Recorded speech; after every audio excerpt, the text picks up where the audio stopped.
अगली बहुत कामयाब होगी, लेकिन उसको राजनीतिक तौर पे अब किस तरह से आगे उसको बढ़ाया जाना है, क्या उसकी रूपरेखा बननी है, किस प्रकार से ये जो अंग्रेजी में शब्द है मोमेंटम, ये मोमेंटम जो बना है इसको बनाए रखना है।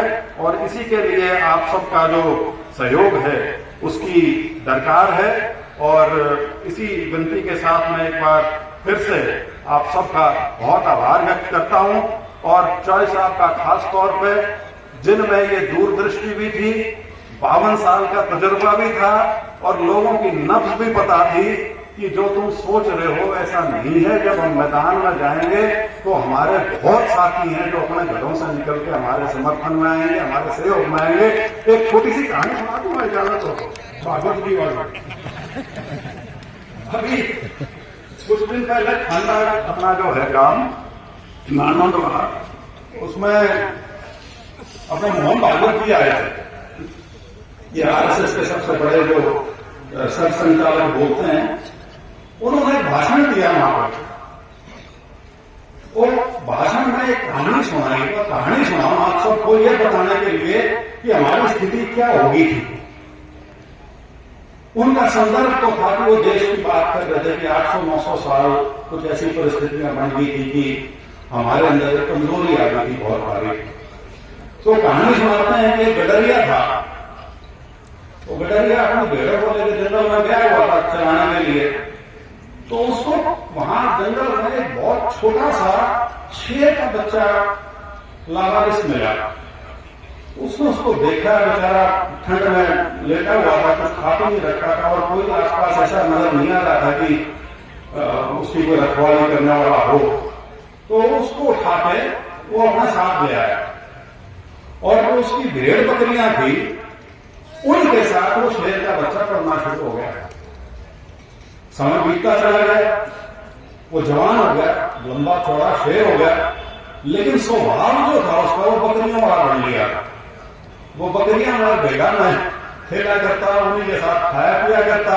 और यहां तक स्थिति आप सबको पता है, जो गडरिया होता है भेड़ों के साथ 3-4 कुत्ते भी रखा जाए, भेड़ साइड स्पीड में होगा तो फिर वो कुत्ता अपना हाथ खेले आ रहा। तो बेचारे शेर की हालत याद थी और बकरियों के साथ साइड में जब ऊपर हो जाए तो कुत्ते हाथ पे ले आया करते उसको।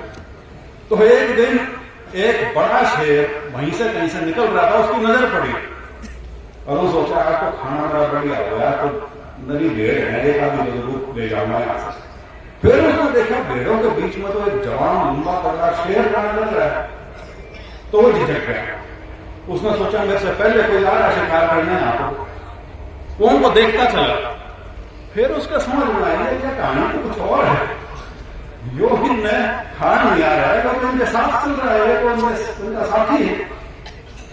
तो बोला इस बारे में तो पता करना पड़ेगा कहानी क्या है। और फिर वो पहाड़ से नीचे उतरा और वो झुंड की तरफ जब आया तो सारी भेड़ों ने जब देखा शेर, सब भागे, कुत्ते भी भागे और वो जवान शेर था वो भी भागना शुरू हो गया।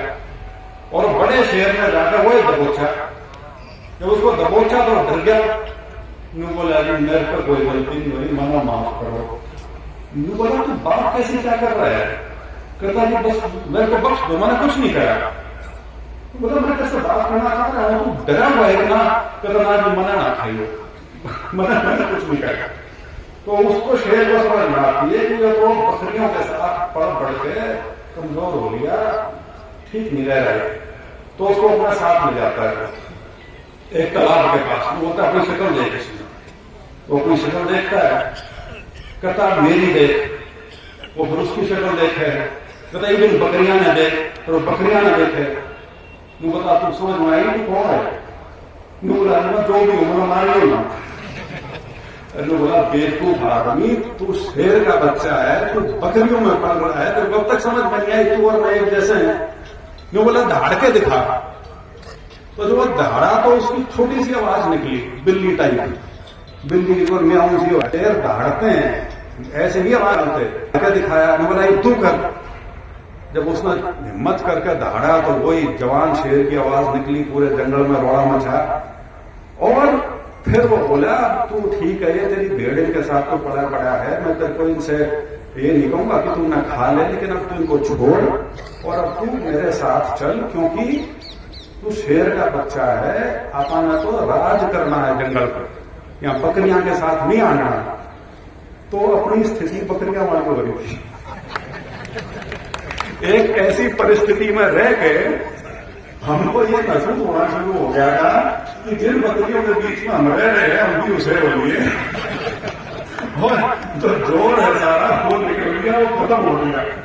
तो वो जोर और वो शिनाख्त कराने की जो भूमिका है वो जो साहब ने हम सब की दोबारा से करा दी। अब इस उम्मीद के साथ ये सारे के सारे शेर मैदान में जुटे रहेंगे और जो अपनी एक सही जगह है उसको हासिल करेंगे।